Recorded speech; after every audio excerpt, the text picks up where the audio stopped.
When people are talking about the market, they are usually referring to the S&P 500 index. So when they talk about beating the market, they're deciding whether the returns of a specific investment, fund, or an entire portfolio is better than the performance of this index. So, what is the S&P 500 index?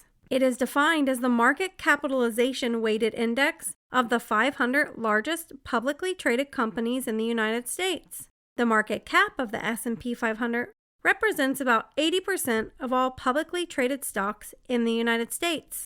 When investing in a mutual fund that mirrors the S&P 500 index, you are essentially buying stock in every one of the 500 largest publicly traded companies in the U.S. The amount of each stock bought is proportionate to the size of the company. The larger the company, the more of that stock you will own.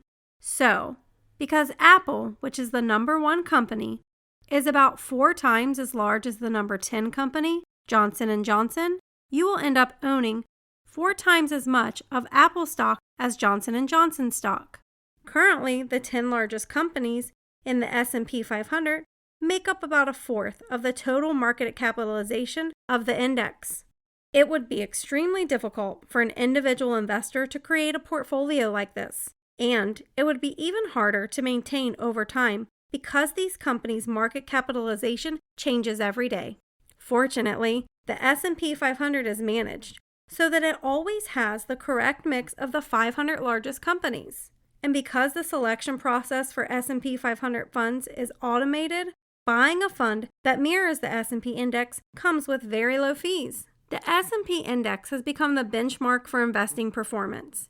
Even though thousands of actively managed funds attempt to beat the S&P 500 index or other indexes they are benchmarked to, most fail to do so.